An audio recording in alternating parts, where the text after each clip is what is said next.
Nah, ini sobat, saya sudah menemukan tentang keterangan gonjo sampir sebutan bagi gonjo yang memakai pamor berbentuk garis melintang pada badan gonjo, bisa lurus, bisa agak miring, bisa tipis, dan juga bisa tebal.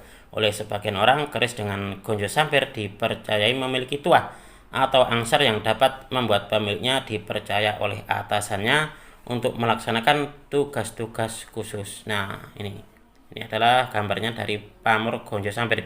Itulah sebabnya keris dengan gonjo sampir dicari oleh orang-orang yang masih bekerja dan belum ingin pensiun. Nah, itu adalah keterangannya, sobat. Nah, di sini setelah kita melihat dari ricikan dan juga pamornya, coba di sini akan saya tambahkan sedikit keterangan tentang dapurnya, lalu juga tentang pamornya, dan ini saya dapatkan dari beberapa artikel yang sudah saya kumpulkan, sobat. Jadi ini biar menjadi sebuah tambahan wawasan dan juga pengetahuan bagi kita semuanya. Karena apa? Karena di sini adalah intinya kita belajar bersama-sama. Sujen ampel ini adalah dapurnya. Dapur Sujen ampel tergolong keris yang cukup langka. Ricikannya hampir sama dengan sempaner. Nah, hampir sama dengan sempaner, hanya saja keris ini tidak memiliki tikel alis. Nah, itu dalam keterangan yang saya dapatkan seperti itu juga, sobat. Konon keris ini banyak dimiliki para prajurit, tapi bukan untuk berperang, namun dipakai sebagai bentuk penghormatan kepada sang raja setiap ada perayaan besar di keraton. Keris Sujen ampel ini diyakini tuahnya memudahkan dalam pergaulan, mencari teman atau relasi, dan juga mudah dalam mencari rezeki dan juga untuk kekayaan. Nah, kalau untuk di zaman dulu dalam pengetahuan Tosan Aji, keris dengan dapur Sujen ampel ini konon katanya banyak dimiliki oleh para prajurit. Tapi kalau kita melihatnya, sobat, dengan pamor-pamor yang mewah, pamor-pamor yang bisa dikatakan apa ya, ini pamor-pamor istimewa, berarti ini adalah pemegangnya zaman dahulu mungkin bukan sembarang prajurit. Ini adalah mungkin prajurit-prajurit pilihan, mungkin juga kepala prajurit, mungkin seperti itu. Karena apa? Karena melihat dari pamornya yang seperti ini, pamor-pamor ketenaran, pamor-pamor yang bisa dikatakan itu pamor-pamor mewah seperti ini, maka sangat tidak mungkin jika keris ini dulunya dimiliki oleh prajurit-prajurit biasa. Kemungkinan ini dimiliki oleh prajurit khusus atau kepala prajurit, mungkin seperti itu, sobat, di dalam ini loh pengamatan saya. Karena apa? Karena untuk di pamornya saya melihatnya ini adalah pamor-pamor istimewa. Kita lanjutkan lagi untuk membahas tentang pamor rambut daradah. Nah, di bagian pinggirnya ini, pamor rambut daradah bentuknya seperti pamor adek, tetapi jarak tertentu terdapat kelukan di pinggir garis pamor itu.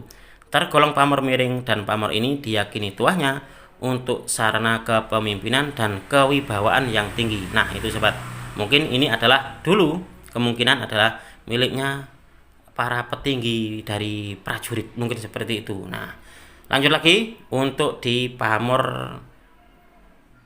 lintang kemukus. Nah, lintang kemukusnya ini, sobat, lintang kemukus ini disebut juga kukus tunggal atau dalam artinya bintang berekor atau komet. Bentuknya seperti sodo saler, hanya di bagian sor-soran pamor ini menggumpal. Nah, gumpalan tersebut bisa berwujud benang setukel, tunggak semi, wos wutah, bawang sebungkul, atau lainnya. Dan pamor ini, sobat, diyakini tuahnya selain untuk kerejekian juga untuk ketenaran, kederajatan, dan juga kewibawaan, serta membantu memudahkan menggapai harapan atau cita-cita dari pemiliknya. Nah, seperti itu. Itu adalah keterangan yang saya dapatkan. Lalu untuk di pamor ini, sobat, pamor Putri Kinurung.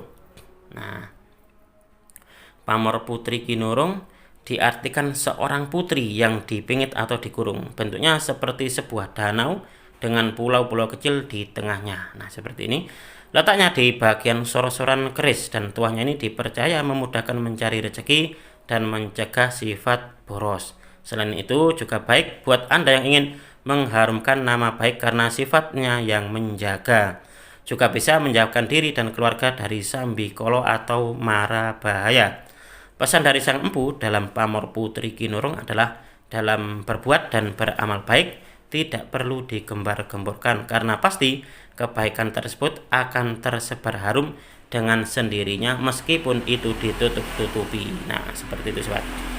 Lalu selanjutnya pamor ini, pamor batu lapak. Coba kita akan saya akan membacakan keterangan dari pamor batu lapak itu hanya ada di Gandik seperti ini, merupakan pamor di belakang Gandik dengan bentuk pusar-pusar. Nah, tuahnya ini diyakini berkhasiat dalam hal kewibawaan dan mendatangkan kekayaan. Nah, itu sobat, itu adalah tuah yang diyakini untuk pamor batu lapak yang ada di Gandik.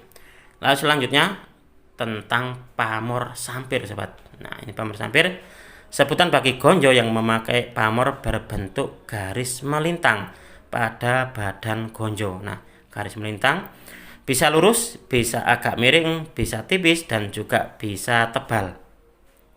Dan tuahnya ini diyakini dapat membuat pemiliknya dipercaya oleh atasan atau pimpinannya untuk melaksanakan tugas-tugas khusus. Itulah sebabnya keris dengan gonjo sampir ini banyak dicari mereka yang aktif bekerja baik dalam instansi pemerintahan, swasta, atau juga dalam tugas keprajuritan. Berarti ini sangat-sangat nyambung sekali ya antara dapurnya dan juga di pamor-pamor yang menyertainya.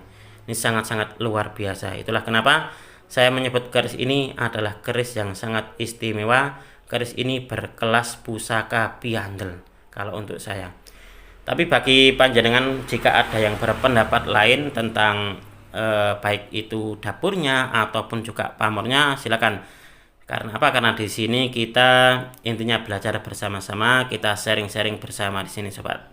Silakan jika ada yang mempunyai beda pendapat, panjenengan tulis di kolom komentar sobat. Nah, mungkin di video ini cukup sekian sobat. Kita akan mungkin mereview lagi di keris beliau lagi. Nah, ini keris ini konon zaman dulu adalah ageman dari seorang kepala desa. Nah, kepala desa, jadi ini adalah pusaka turun-temurun. Coba kita akan nanti mereviewnya di video berikutnya.